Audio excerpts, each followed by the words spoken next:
All. Today we are going to learn 9th Standard Geography Chapter 3 ആയ ഭൗമ ചരിത്രമുറങ്ങുന്ന പീഠഭൂമി എന്ന് പറയുന്ന ചാപ്റ്റർ ആണ് നമ്മൾ ഇന്നിവിടെ ഡിസ്കസ് ചെയ്യാൻ പോകുന്നത്.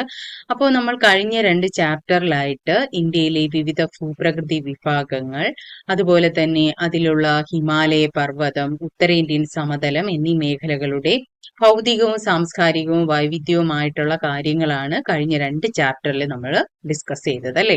അപ്പോൾ ഈ ഒരു ചാപ്റ്ററിൽ എന്ന് വെച്ചാൽ ഉപദ്വീപീയ പീഠഭൂമിയെ കുറിച്ചാണ് നമ്മൾ പഠിക്കാൻ പോകുന്നത്. ഓക്കെ, അപ്പോൾ ഈ ഒരു മാപ്പില് ഭൂപ്രകൃതി വിഭാഗമാണ് ഈ ഒരു മാപ്പിൽ കൊടുത്തിട്ടുള്ളത്. അതായത് പ്രധാന പർവ്വത നിരകൾ ഏതൊക്കെയാണ്, അതുപോലെ പ്രധാന പീഠഭൂമികൾ ഏതൊക്കെയാണെന്നാണ് ഈ ഒരു മാപ്പിൽ കൊടുത്തിട്ടുള്ളത്. അതായത് ആരവല്ലി, വിന്ധ്യ, സത്പുര, അതുപോലെ കൈമൂർ കുന്നുകൾ, രാജ്മഹൽ കുന്നുകൾ, മഹാദിയോ, അതുപോലെ മൈക്കല, അതുപോലെ പശ്ചിമഘട്ടം, പൂർവഘട്ടം, ഇതൊക്കെ പീഠഭൂമികൾ. അപ്പോൾ ഇതൊക്കെയാണ് ആ മാപ്പിൽ കൊടുത്തിട്ടുള്ളത്. അപ്പോൾ ഉപദ്വീപീയ പീഠഭൂമിയെ കുറിച്ചാണ് നമ്മൾ ഇന്ന് ഡിസ്കസ് ചെയ്യാൻ പോകുന്നത്. Let's begin. ഓക്കെ, ഇപ്പോ ഉപദ്വീപീയ ഇന്ത്യയുടെ ഭൂരിഭാഗവും ഉൾപ്പെടുന്ന ത്രികോണ സമാനമായ ഈ ഭൂപ്രകൃതി വിഭാഗത്തിന് സമുദ്രനിരപ്പിൽ നിന്ന് ശരാശരി 600 മീറ്റർ മുതൽ 900 മീറ്റർ വരെ ഉയരമുള്ളതായിട്ട് കണക്കാക്കിയിട്ടുണ്ടെന്നാണ് പറയുന്നത്. അപ്പോൾ എത്രയാണ് ശരാശരി? 600 മീറ്റർ മുതൽ എത്ര മീറ്റർ വരെയാണ്? 900 മീറ്റർ വരെയാണ് ഉയരമുള്ളതായിട്ടാണ് കണക്കാക്കിയിരിക്കുന്നത്. അതുപോലെ വിശാലമായ പീഠപ്രദേശങ്ങളും അതിന് അതിർത്തി തീർക്കുന്ന മലനിരകളും കുന്നുകളും താരതമ്യേന ആഴം കുറഞ്ഞ നദീ താഴ്വരകളും വൈവിധ്യമാർന്ന നൈസർഗിക സസ്യജന്തുജാലങ്ങളും ഉൾപ്പെടുന്ന ഭൗതിക വൈവിധ്യം നിറഞ്ഞ ഈ ഭൂഭാഗത്തെ അറിയപ്പെടുന്ന പേരാണ് ഉപദ്വീപീയ പീഠഭൂമി എന്ന് ഓർത്തുവെക്കുക. അപ്പൊ എന്താണ് ഉപദ്വീപീയ പീഠഭൂമി എന്നാണ് നമ്മൾ പഠിക്കുന്നത്. അതായത് വിശാലമായ എന്തൊക്കെയുണ്ട്? പീഠപ്രദേശങ്ങളുണ്ട്, അതിന് അതിർത്തി തീർക്കുന്ന മലനിരകളുണ്ട്, അതുപോലെ കുന്നുകളും ആഴം കുറഞ്ഞ നദീ താഴ്വരകളും വൈവിധ്യമാർന്ന നൈസർഗിക സസ്യ ജന്തുജാലങ്ങളും ഉൾപ്പെടുന്ന ഭൗതിക വൈവിധ്യം നിറഞ്ഞ ഭൂഭാഗമാണ് ഉപദ്വീപീയ പീഠഭൂമി. ഓക്കെ, അപ്പോ ഈ ഉപദ്വീപീയ ഇന്ത്യയുടെ സിംഹഭാഗവും ഉൾക്കൊള്ളുന്നു എന്നതാണ് ഈ ഒരു പേരിന് ആധാരം. അതായത് ഉപദ്വീപീയ ഇന്ത്യയുടെ ഭൂരിഭാഗവും ഉപദ്വീപീയ പീഠഭൂമിയിൽ ഉൾക്കൊള്ളുന്നു എന്ന് മനസ്സിലാക്കുക. ഓക്കെ, ലോകത്തിലെ ഏറ്റവും പ്രായം ചെന്ന ഭൂഭാഗങ്ങളിലൊന്നാണ് ഉപദ്വീപീയ പീഠഭൂമി. അവിടെ നിന്നൊരു ക്വസ്റ്റ്യൻ ചോദിക്കാം. ലോകത്തിലെ ഏറ്റവും പ്രായം ചെന്ന ഭൂഭാഗങ്ങളിലൊന്ന് ഏത് ആണ് എന്ന് ചോദിച്ചാൽ ഏതാണ്? നമ്മുടെ ഉപദ്വീപീയ പീഠഭൂമി ആണെന്ന് ഓർത്തുവെക്കുക. അതുപോലെ ഇന്ത്യയിലെ ഭൂപ്രകൃതി വിഭാഗങ്ങളിൽ ഏറ്റവും വിസ്തൃതമായ ഉപദ്വീപീയ പീഠഭൂമിയിലെ ഭൗതിക വൈവിധ്യവും വിഭവ അടിത്തറയും അവ ഇന്ത്യയിലെ ജനജീവിതത്തിൽ ചെലുത്തുന്ന സ്വാധീനവും നമുക്ക് കൂടുതൽ പഠിക്കാനുണ്ട് ഈ ചാപ്റ്ററിൽ കേട്ടോ. അപ്പം ഇത്രയും നിങ്ങൾക്ക് മനസ്സിലായല്ലോ. അപ്പോൾ ലോകത്തിലെ അതായത് ഏറ്റവും പ്രായം ചെന്ന ഭൂഭാഗങ്ങളിൽ ഒന്നായിട്ട് അറിയപ്പെടുന്നത് ഏതാണ്? നമ്മുടെ ഉപദ്വീപീയ പീഠഭൂമി എന്ന് ഓർത്തുവെക്കുക. Next we will discuss about എന്താണ് പീഠഭൂമി എന്നാണ് നമ്മൾ അടുത്ത് നോക്കാൻ പോകുന്നത്. ഓക്കെ, എന്താണ് പീഠഭൂമി? അതായത് ചുറ്റുപാടുകളിൽ നിന്ന് ഉയർന്ന് സ്ഥിതി ചെയ്യുന്നതും ഏറെക്കുറെ നിരപ്പാർന്നതും അതിവിശാലമായ ഉപരിതലത്തോടു കൂടിയതുമായ ഭൂപ്രദേശങ്ങളെയാണ് പീഠഭൂമികൾ എന്ന് അറിയപ്പെടുന്നത്. അപ്പോൾ എന്താണ് പീഠഭൂമികൾ എന്ന് ചിലപ്പോൾ ഇങ്ങനെ ഒരു ക്വസ്റ്റ്യൻ ഉണ്ടാകും. അതായത് ചുറ്റുപാടുകളിൽ നിന്ന് ഉയർന്ന് സ്ഥിതി ചെയ്യുന്നതും ഏറെക്കുറെ നിരപ്പാർന്നതും അതിവിശാലമായ ഉപരിതലത്തോടു കൂടിയതുമായ ഭൂപ്രദേശങ്ങളെ അറിയപ്പെടുന്ന പേരെന്താണെന്ന് ചോദിച്ചാൽ എന്താണ്? പീഠഭൂമികൾ എന്ന് ഓർത്തുവെക്കുക. അതുപോലെ തന്നെ സ്ഥാനത്തെ അടിസ്ഥാനമാക്കി പീഠഭൂമികളെ പൊതുവായി മൂന്നായി തിരിക്കുന്നു. ഏതിനെ അടിസ്ഥാനമാക്കിയാണ്? സ്ഥാനത്തെ അടിസ്ഥാനമാക്കിയാണ്. അതായത് ഒന്നാമത്തെ എന്ന് പറഞ്ഞാൽ പർവ്വതങ്ങളാൽ വലം ചെയ്യപ്പെട്ട പീഠഭൂമികൾ. ഏതാണ്? പർവ്വതങ്ങളാൽ വലം ചെയ്യപ്പെട്ട പീഠഭൂമിയാണ് ഫസ്റ്റ്. അതായത് ഇന്റർ മൗണ്ടെയിൻ പ്ലാറ്റ്യൂ എന്ന് പറയും. അടുത്തത് പർവ്വത അടിവാരങ്ങളിൽ സ്ഥിതി ചെയ്യുന്ന പീഠഭൂമികൾ, അതായത് പീഡ്മൺ പ്ലാറ്റ്യൂ എന്നറിയപ്പെടുന്നു. അടുത്തത് വൻകര പീഠഭൂമികൾ എന്ന് പറയുന്നത് കോണ്ടിനെന്റൽ പ്ലേറ്റ്യൂ എന്നും അറിയപ്പെടുന്നു. അപ്പോൾ 3 തരത്തിലുണ്ട്. അവയുടെ സ്ഥാനം അനുസരിച്ചാണ് ഇതിനെ ഡിവൈഡ് ചെയ്തിരിക്കുന്നതെന്ന് ഓർത്തു വെക്കുക. ഇതൊക്കെയാണ് പർവ്വതങ്ങളാൽ വലം ചെയ്യപ്പെട്ട പീഠഭൂമി, അതുപോലെ പർവ്വത അടിവാരങ്ങളിൽ സ്ഥിതി ചെയ്യുന്ന പീഠഭൂമി, വൻകര പീഠഭൂമി. ഓക്കെ, അപ്പോൾ ഇത് മൂന്നുമാണ് പീഠഭൂമികളെ മൂന്നായിട്ട് തിരിച്ചിട്ടുള്ളത്. അടുത്തത് ഇന്ത്യയുടെ ഭൗതിക ഭൂപടമാണ് ഇവിടെ ഈ ഒരു മാപ്പിൽ കൊടുത്തിട്ടുള്ളത്. ഇതിൽ നദികളുണ്ട്, പർവ്വത നിരകളുണ്ട്, എത്ര മീറ്റർ ഒക്കെയാണ് ഇത് ഉള്ളത് എന്ന് കൊടുത്തിട്ടുണ്ട്. കണ്ടോ? അപ്പോൾ ഇതൊക്കെയാണ് ഥാർ മരുഭൂമി, ആരവല്ലി, അതുപോലെ ഉത്തരേന്ത്യൻ സമതലം, കണ്ടോ? മധ്യ ഉന്നത തടം, പിന്നെ കുന്നുകള്, പൂർവഘട്ടം, അതൊക്കെയാണ് ആനമുടി, കണ്ടോ? ഇതുപോലെ ഒരുപാട് പശ്ചിമഘട്ടം കൊടുത്തിട്ടുണ്ട്, പീഠഭൂമി, മഹേന്ദ്രഗിരി വന്നിട്ടുണ്ട്, തീരസമതലം, ഇതൊക്കെയാണ് ഈ പിന്നെ ഇവിടെ ഉത്തരപർവ്വത മേഖല, ഇതൊക്കെയാണ് ഇതിൽ കൊടുത്തിട്ടുള്ളത്. പിന്നെ ആൻഡമാൻ നിക്കോബാർ ദ്വീപ സമൂഹം, ബംഗാൾ ഉൾക്കടൽ, ലക്ഷദ്വീപ്, അറബിക്കടലൊക്കെയാണ് ഇവിടെ കൊടുത്തിട്ടുള്ളത്. അതായത് പ്രധാനപ്പെട്ട നദികൾ, പർവ്വത നിരകളിൽ നല്ല പോലെ മാപ്പ് പഠിച്ചു വെക്കുക. ഓക്കെ. അപ്പോൾ അടുത്തത് പടിഞ്ഞാറ് പശ്ചിമഘട്ടവും കിഴക്ക് പൂർവഘട്ടവും അതിരുകളായുള്ള ഉപദ്വീപീയ പീഠഭൂമി ഉത്തരേന്ത്യൻ സമതലത്തിന് തെക്കായി സ്ഥിതി ചെയ്യുന്നു. അപ്പോൾ ഉപദ്വീപീയ പീഠഭൂമി എവിടെയാണ് സ്ഥിതി ചെയ്യുന്നതെന്ന് ചോദിച്ചാൽ എവിടെയാണ്? നമ്മുടെ ഉത്തരേന്ത്യൻ സമതലത്തിന് തെക്ക് ഭാഗത്തായിട്ടാണ് നമ്മുടെ ഉപദ്വീപീയ പീഠഭൂമി സ്ഥിതി ചെയ്യുന്നതെന്ന് ഓർത്തു വയ്ക്കുക. എവിടെയാണ്? ഉത്തരേന്ത്യൻ സമതലത്തിന് തെക്കായാണ് നമ്മുടെ ഉപദ്വീപീയ പീഠഭൂമി സ്ഥിതി ചെയ്യുന്നത്. 16 ലക്ഷം ചതുരശ്ര കിലോമീറ്ററോളം വിസ്തൃതിയുള്ള ഈ ഭൂഭാഗത്തെ സ്ഥാനത്തിന്റെ അടിസ്ഥാനത്തിൽ പൊതുവെ രണ്ടായി തിരിക്കുന്നു. അപ്പോൾ ഈ പീഠഭൂമി എങ്ങനെയാണ്? സ്ഥാനത്തിന്റെ അടിസ്ഥാനത്തിൽ രണ്ടായി തിരിക്കുന്നു. ഏതൊക്കെയാണ്? ഒന്ന് ഡെക്കാൻ പീഠഭൂമി, രണ്ട് മധ്യ ഉന്നത തടം. ഏതാണ്? ഒന്ന് ഡെക്കാൻ പീഠഭൂമി, രണ്ട് മധ്യ ഉന്നത തടം. അതില് let's move on. Okay, Deccan പീഠഭൂമി എന്താണെന്ന് നോക്കാം. അതായത് പശ്ചിമഘട്ടം, പൂർവഘട്ടം എന്നീ മലനിരകൾക്കിടയിലായി സത്പുര പർവ്വതത്തിന് തെക്കുള്ള വിശാല പീഠഭൂമി പ്രദേശമാണ് ഡെക്കാൻ പീഠഭൂമി. അപ്പോൾ എവിടെയാണ്? പശ്ചിമഘട്ടം, പൂർവഘട്ടം എന്നീ മലനിരകൾക്കിടയിലാണ്. ഏത് പർവ്വതത്തിന് തെക്കുള്ള? സത്പുര പർവ്വതത്തിന് തെക്കുള്ള വിശാല പീഠഭൂമി പ്രദേശത്തെയാണ് നമ്മൾ ഡെക്കാൻ പീഠഭൂമി എന്ന് അറിയപ്പെടുന്നത്. Okay, understood. സത്പുര പർവ്വതം, അതുപോലെ മൈക്കല നിര, മഹാദിയോ കുന്നുകൾ എന്നീ മലനിരകൾ ഡെക്കാൻ പീഠഭൂമിയുടെ വടക്കേ അതിരുകളാണ്. ഇപ്പൊ ചിലപ്പോ അങ്ങനെ ക്വസ്റ്റ്യൻ ചോദിക്കാം, ഡെക്കാൻ പീഠഭൂമിയുടെ വടക്കേ അതിരുകൾ ഏതൊക്കെ ആണെന്ന് ചോദിച്ചാൽ ഏതൊക്കെയാണ്? സത്പുര പർവ്വതം, അതുപോലെ മൈക്കല നിര, മഹാദിയോ കുന്നുകൾ എന്നിവയാണ് ഡെക്കാൻ പീഠഭൂമിയുടെ വടക്കേ അതിരുകൾ. ഓക്കെ. അപ്പോൾ ഡെക്കാൻ പീഠഭൂമി എവിടെയാണ് സ്ഥിതി ചെയ്യുന്നത്? സത്പുര പർവ്വതത്തിന് തെക്കുള്ള വിശാല പീഠഭൂമി പ്രദേശമാണ് ഡെക്കാൻ പീഠഭൂമി എന്ന് ഓർത്തുവയ്ക്കുക. അതെവിടെയാണ്? പശ്ചിമഘട്ടം, പൂർവഘട്ടം എന്നീ മലനിരകൾക്കിടയിലായിട്ടാണ് ഈ ഒരു ഡെക്കാൻ പീഠഭൂമി കിടക്കുന്നത്. ഓക്കെ.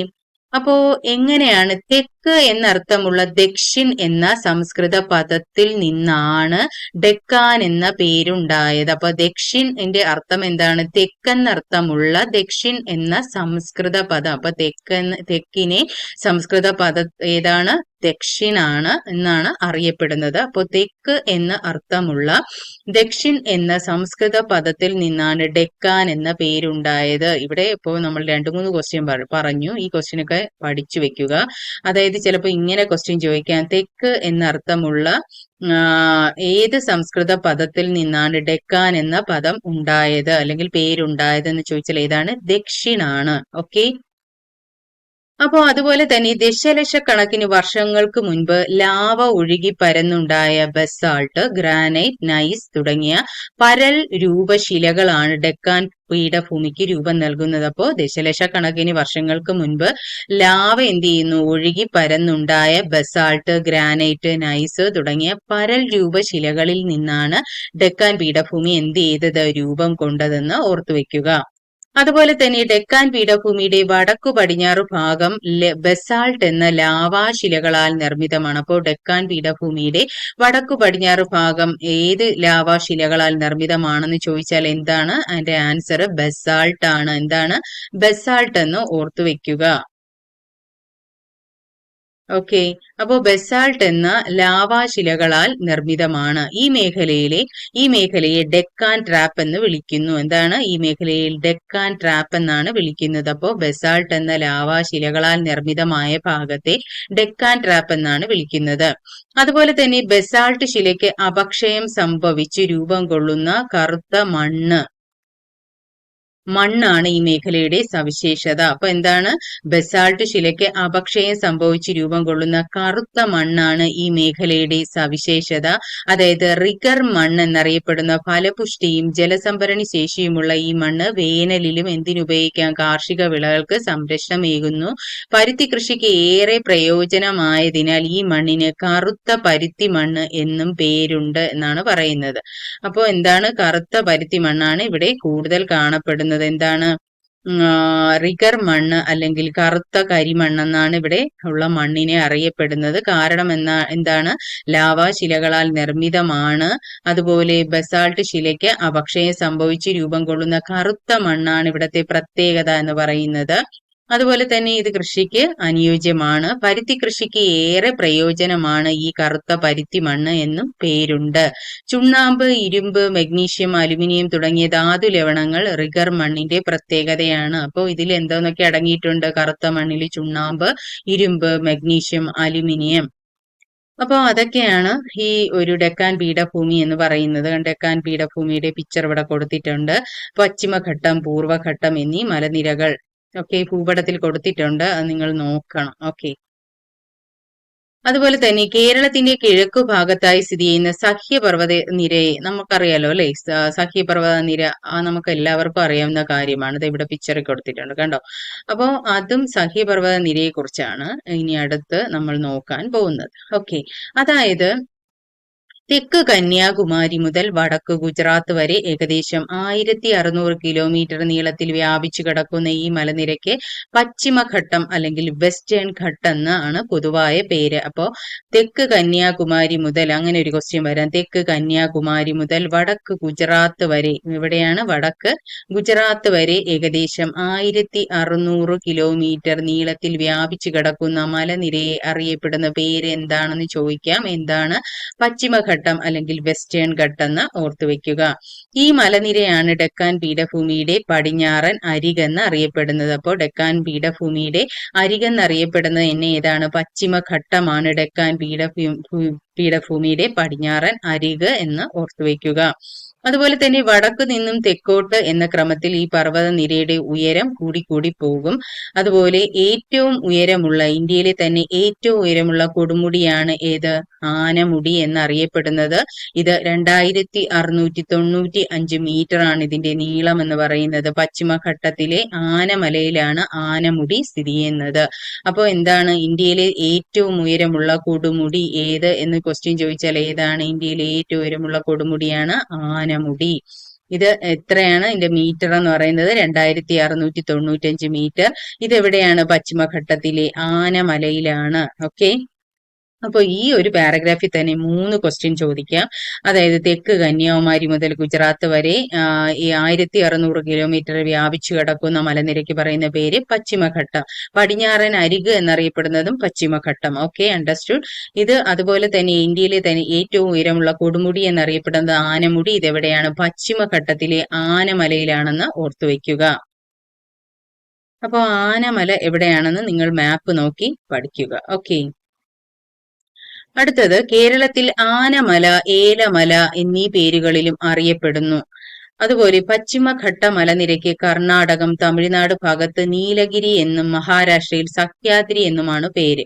അപ്പോൾ കേരളത്തിൽ ആനമലയെന്നും ആനമുടി അറിയപ്പെടുന്നു. അതുപോലെ ഏലമല എന്നീ പേരുകളിലും ആനമുടി അറിയപ്പെടുന്നു. പശ്ചിമഘട്ട മലനിരയ്ക്ക് കർണാടകം, തമിഴ്നാട് ഭാഗത്ത് നീലഗിരി എന്നും പശ്ചിമഘട്ടത്തിന്റെ മറ്റൊരു പേരാണ് നീലഗിരി എന്നും അറിയപ്പെടുന്നു. മഹാരാഷ്ട്രയിൽ ഇതിനെ സഹ്യാദ്രി എന്നും അറിയപ്പെടുന്നു. അപ്പോൾ പശ്ചിമഘട്ട മലനിരയ്ക്ക് കർണാടകം, തമിഴ്നാട് ഭാഗത്ത് അറിയപ്പെടുന്ന പേര് എന്താണ്? ചിലപ്പോൾ അങ്ങനെയൊക്കെ ക്വസ്റ്റ്യൻ ഉണ്ടാവും PSC ടെസ്റ്റിന്. അപ്പോ കർണാടക, തമിഴ്നാട് ഭാഗത്ത് പശ്ചിമഘട്ട മലനിരയ്ക്ക് എന്ത് പേര് അറിയപ്പെടുന്നു? നീലഗിരി എന്നും. മഹാരാഷ്ട്രയിലാണെങ്കിൽ എന്താണ് പശ്ചിമഘട്ടത്തിനെ അറിയപ്പെടുന്നത്? സഹ്യാദ്രി എന്നുമാണെന്ന് ഓർത്തുവെക്കുക. അതുപോലെ തമിഴ്നാട്ടിലെ നീലഗിരി നിരയിൽ ഉൾപ്പെട്ട ദൊഡബെട്ട എന്ന് പറയുന്നത് 2637 മീറ്റർ. ഈ മേഖലയിലെ മറ്റൊരു പ്രധാന കൊടുമുടിയാണ്. എവിടെയാണ്? തമിഴ്നാട്ടിലെ നീലഗിരി നിരയിലാണ്. അപ്പൊ ചിലപ്പോൾ ചോദിക്കാൻ, ദൊഡബെട്ട എന്ന് പറയുന്ന കൊടുമുടി എവിടെയാണ് സ്ഥിതി ചെയ്യുന്നതെന്ന് ചോദിച്ചാൽ എവിടെയാണ്? തമിഴ്നാട്ടിലെ നീലഗിരി നിരയിലാണ്. എവിടെയാണ്? തമിഴ്നാട്ടിലെ നീലഗിരി എന്ന് ഓർത്തുവെക്കുക. അവിടെ കാണപ്പെടുന്ന പ്രധാന കൊടുമുടി ഏതെന്ന് ചോദിച്ചാൽ ഏതാണ്? ദൊഡബെട്ട എന്ന് ഓർത്തുവെക്കുക. അപ്പോൾ നമ്മൾ പശ്ചിമഘട്ടമാണ് പഠിച്ചുകൊണ്ടിരിക്കുന്നത്. ഓക്കെ. അപ്പോ എന്നിട്ട് അതുപോലെ തന്നെ ഈ ഉപദ്വീപീയ ഇന്ത്യയിലെ സംസ്കാരത്തിലും ജനജീവിതത്തിലും നിർണായക സ്വാധീനമുള്ള ഉപദ്വീപീയ നദികളിലേറെയും പിറവി കൊള്ളുന്നത് എവിടെയാണ്? പശ്ചിമഘട്ട നിരയിലാണ് ഉപദ്വീപീയ നദികളെല്ലാം രൂപം കൊള്ളുന്നതെന്നും ഓർത്തു വെക്കുക. അതുപോലെ തന്നെ ഇതിൽ ജാവടി കുന്നുകൾ, പാൽക്കൊണ്ട മല, നല്ല മല, മഹേന്ദ്രഗിരി തുടങ്ങിയ മലകളുടെ സ്ഥാനം കൊടുത്തിട്ടുണ്ട് മാപ്പില്. പശ്ചിമഘട്ടത്തെ അപേക്ഷിച്ച് താരതമ്യേന ഉയരം കുറഞ്ഞ ഈ കുന്നുകളുടെ നിരയാണ് പൂർവഘട്ടം എന്ന് പറയുന്നത്. അപ്പോൾ എന്താണ് പൂർവഘട്ടം എന്നാണ് നമ്മൾ പഠിക്കുന്നത്. പശ്ചിമഘട്ടത്തെ അപേക്ഷിച്ച് താരതമ്യേന ഉയരം കുറഞ്ഞ കുന്നുകളെയാണ് പൂർവഘട്ടം എന്ന് അറിയപ്പെടുന്നത്. ഓക്കെ. അത് ഒഡീഷയിലെ മഹാനദി തടം മുതൽ തമിഴ്നാട്ടിലെ നീലഗിരി നിരകൾ വരെ ഏകദേശം 800 കിലോമീറ്റർ ആണ് പൂർവഘട്ടത്തിന്റെ ആകെ നീളം. അപ്പോൾ പൂർവഘട്ടത്തിന്റെ നീളം എത്രയെന്ന് ചോദിച്ചാൽ എത്രയാണ്? 800 കിലോമീറ്റർ ആണെന്ന് ഓർത്തു വെക്കുക. അതുപോലെ കിഴക്കോട്ട് ഒഴുകുന്ന ഉപദ്വീപീയ നദികൾ പൂർവഘട്ടത്തിന്റെ തുടർച്ച നഷ്ടപ്പെടുത്തി കിഴക്കൻ തീര സമതലത്തിലൂടെ ഒഴുകുന്നു. പശ്ചിമഘട്ടവും പൂർവഘട്ടവും നീലഗിരി കുന്നുകളിൽ സംഗമിക്കുകയും ചെയ്യുന്നു. അപ്പോൾ പശ്ചിമഘട്ടവും പൂർവഘട്ടവും എവിടെയാണ് സംഗമിക്കുന്നത്? നീലഗിരി കുന്നുകളിൽ എന്ന് ഓർത്തുവെക്കുക. അപ്പോൾ പശ്ചിമഘട്ടവും പൂർവഘട്ടവും നീലഗിരി കുന്നുകളിലാണ് സംഗമിക്കുന്നത്. ഓക്കെ. അപ്പോ അടുത്തത് മധ്യ ഉന്നത തടം എന്താണെന്ന് നമുക്ക് നോക്കാം. അതായത് സത്പുര പർവ്വത നിരയ്ക്ക് വടക്കുള്ള വിശാല പീഠപ്രദേശത്തെയാണ് മധ്യ ഉന്നത തടം എന്ന് അറിയപ്പെടുന്നത്. അപ്പൊ എന്താണ് മധ്യ ഉന്നത തടം? സത്പുര പർവ്വത നിരയ്ക്ക് വടക്കുള്ള വിശാല പീഠപ്രദേശമാണ് മധ്യ ഉന്നത തടം. അതുപോലെ മാൾവ പീഠഭൂമി എന്ന് വിളിക്കുന്ന ഈ പ്രദേശത്തിന്റെ പടിഞ്ഞാറെ അരിക് ആരവല്ലി പർവ്വതമാണ്. മാൾവ പീഠഭൂമി എന്നും മധ്യ ഉന്നത തടത്തെ അറിയപ്പെടുന്നുണ്ട് എന്നും ഓർത്തുവെക്കുക. എന്താണ്? മാൾവ പീഠഭൂമി എന്നും മധ്യ ഉന്നത തടത്തെ അറിയപ്പെടുന്നുണ്ട്. അതുപോലെ തന്നെ ദീർഘകാലമായുള്ള അപരദന പ്രക്രിയയിലൂടെ തേയ്മാനം സംഭവിച്ച പ്രായം ചെന്ന മടക്കുപർവ്വതങ്ങൾക്ക് അഥവാ അവശിഷ്ട പർവ്വതങ്ങൾക്ക് ഉദാഹരണമാണ് ആരവല്ലി നിര. അപ്പോൾ ആരവല്ലി പർവ്വതമാണ് ഈ പ്രദേശത്തിന്റെ പടിഞ്ഞാറെ അരികെന്ന് നമ്മൾ പറഞ്ഞു. അപ്പോൾ ഇവിടെ പ്രായം ചെന്ന മടക്കുപർവ്വതങ്ങൾക്ക് അവശിഷ്ട പർവ്വതങ്ങൾക്ക് ഉദാഹരണമാണ് ഈ ഒരു ആരവല്ലി നിര എന്ന് പറയുന്നത്. മടക്കുപർവ്വതങ്ങൾക്ക് ഉദാഹരണമാണ് എന്ന് ഓർത്തുവെക്കുക. അതുപോലെ പ്രധാന മലയോര വിനോദസഞ്ചാര കേന്ദ്രമാണ് മൗണ്ട് അബു ആരവല്ലി നിരയിലാണ്. അപ്പോൾ മൗണ്ട് അബു ഏത് നിരയിലാണ്, ഏത് പർവ്വത നിരയിലാണെന്ന് ചോദിച്ചാൽ എവിടെയാണ്? ആരവല്ലി പർവ്വത നിരയിലാണ് മൗണ്ട് അബു ഉള്ളത് എന്ന് ഓർത്തുവെക്കുക. അതുപോലെ തന്നെ മാൾവ പീഠഭൂമിയിലെ ഏറ്റവും ഉയരമുള്ള കൊടുമുടിയും എന്നറിയപ്പോൾ ചിലപ്പോൾ അങ്ങനെ ക്വസ്റ്റ്യൻ ഉണ്ടാകും. മാൾവ പീഠഭൂമിയിലെ ഏറ്റവും ഉയരമുള്ള കൊടുമുടി ഏത് ആണെന്ന് ചോദിച്ചാൽ ഏതാണ്? മൗണ്ട് അബു ആണെന്ന് ഓർത്തുവെക്കുക. അപ്പോൾ ഈ മധ്യ ഉന്നത തടത്തിൽ തന്നെ 2-3 ക്വസ്റ്റ്യൻ ഉണ്ട്, നല്ലപോലെ വായിച്ചു വെക്കുക. ഓക്കെ. അപ്പോൾ മൗണ്ട് അബു എവിടെയാണ്? ഏറ്റവും ഉയരമുള്ള കൊടുമുടിയാണ് ഇവിടത്തെ മാൾവ പീഠഭൂമിയുടെ. ഓക്കെ. അടുത്തത് മധ്യ ഉന്നത തടത്തിന്റെ കിഴക്ക് ഭാഗത്തായി സ്ഥിതി ചെയ്യുന്ന പീഠഭൂമിയാണ് ഛോട്ടാ നാഗ്പൂർ പീഠഭൂമി. ഏതാണ്? മധ്യ ഉന്നത തടത്തിന്റെ കിഴക്ക് ഭാഗത്തായി സ്ഥിതി ചെയ്യുന്ന പീഠഭൂമി ഏതാണെന്ന് ചോദിച്ചാൽ ഏതാണ്? നമ്മുടെ ഛോട്ടാ നാഗ്പൂർ പീഠഭൂമിയാണെന്ന് ഓർത്തുവെക്കുക. അതുപോലെ തന്നെ രാജ്മഹൽ കുന്നുകൾക്ക് തെക്കായി സ്ഥിതി ചെയ്യുന്ന ഛോട്ടാ നാഗ്പൂർ പ്രദേശം ഇന്ത്യയിലെ ഏറ്റവും സമ്പന്നമായ ധാതു വിഭവ കലവറയും കൂടെയാണ് ഈ നാഗ്പൂർ പീഠഭൂമി എന്ന് പറയുന്നത്. ഇരുമ്പയിര്, ബോക്സൈറ്റ്, മാംഗനീസ്, ചെമ്പ് തുടങ്ങിയ ലോഹധാതുക്കളും അതുകൂടാതെ ചുണ്ണാമ്പ് കല്ല്, കൽക്കരി തുടങ്ങിയ അലോഹധാതുക്കൾ ഈ മേഖലയെ സമ്പന്നമാക്കുന്നുവെന്നും ഓർത്തുവെക്കുക. ധാതു ഖനനവും ധാതു അധിഷ്ഠിത വ്യവസായങ്ങളുമാണ് ഈ പ്രദേശത്തെ പ്രധാന സാമ്പത്തിക പ്രവർത്തനങ്ങൾ. അതായത് എവിടെയൊക്കെയാണ് ഈ ഛോട്ടാ നാഗ്പൂറൊക്കെ എന്താണ്? ധാതു ഖനനവും ധാതു അധിഷ്ഠിത വ്യവസായങ്ങളുമാണ് നടത്തുന്നത്. ഓക്കെ. ഇവിടെ നീലഗിരിയെ കുറിച്ച് ഒരിത് കൊടുത്തിട്ടുണ്ട്. അതായത് തമിഴ്നാട്, കർണാടകം, കേരളം എന്നീ സംസ്ഥാനങ്ങളുടെ സംഗമ മേഖലയിലെ മലനിരകളെയാണ് നീലഗിരി കുന്നുകൾ എന്ന് വിളിക്കുന്നത്. നമ്മൾ പഠിച്ചു അല്ലേ? പ്രധാനമായും പശ്ചിമഘട്ട മലനിരയുടെ ഭാഗമായ ഇവിടത്തെ ഏറ്റവും ശ്രദ്ധേയമായ മലയോര സുഖവാസ കേന്ദ്രങ്ങളാണ് ഊട്ടി, കുനൂർ, കോട്ടഗിരി എന്നിവ. കുന്നുകളുടെ രാജ്ഞി എന്നറിയപ്പെടുന്നത് ഏതാണ്? ഊട്ടി എന്ന് ഓർത്തുവെക്കുക. ഉദകമണ്ഡലം അല്ലെങ്കിൽ ഊട്ടി ദക്ഷിണേന്ത്യയിലെ ഒരു വിനോദസഞ്ചാര കേന്ദ്രമാണ്. മനോഹരവും വിശാലവുമായ പുൽമേടുകളും മിതോഷ്ണ സസ്യജാലങ്ങളും സുഖശീതളമായ കാലാവസ്ഥയിൽ ജസ്റ്റ് ഒന്ന് വായിച്ചു വെച്ചാൽ മതി. ഇന്ത്യയിലെ ആദ്യത്തെ ജൈവമണ്ഡല ഉദ്യാനം എന്നറിയപ്പെടുന്നത് ഏതാണെന്ന് ചോദിച്ചാൽ ഏതാണ്? നമ്മുടെ നീലഗിരിയാണെന്ന് ഓർത്തു വെക്കുക. ഇന്ത്യയിലെ ആദ്യത്തെ ജൈവമണ്ഡല ഉദ്യാനം എന്നറിയപ്പെടുന്നത് നീലഗിരിയാണ്. ഓക്കെ, അപ്പോ പ്രധാന അതായത് കുന്നുകളുടെ രാജ്ഞി എന്നറിയപ്പെടുന്നത് ഏതാണെന്ന് ചോദിച്ചാൽ ഏതാണ്? നമ്മുടെ ഊട്ടിയാണ്. കുന്നുകളുടെ രാജ്ഞി ഊട്ടിയാണ്. ഓക്കെ, അപ്പോ ഇന്നത്തെ ക്ലാസ് വൈൻഡപ്പ് ചെയ്യുന്നു. ഓക്കെ, അപ്പൊ നമ്മൾ എന്തൊക്കെ പഠിച്ചു? മധ്യ ഉന്നത തടം പഠിച്ചു, ഉപദ്വീപീയ പീഠഭൂമിയെ കുറിച്ച് പഠിച്ചു അല്ലെ? അതുപോലെ ഏത് ഡെക്കാൻ പീഠഭൂമി, മധ്യ ഉന്നത തടം, അതൊക്കെയാണ് നമ്മൾ ഇന്ന് ഈ ചാപ്റ്റർ പഠിച്ചത്. Okay, now let's wind up this section. Don't forget to watch my channel. If you like my channel, please like, share and subscribe. See you again. Okay, thank you.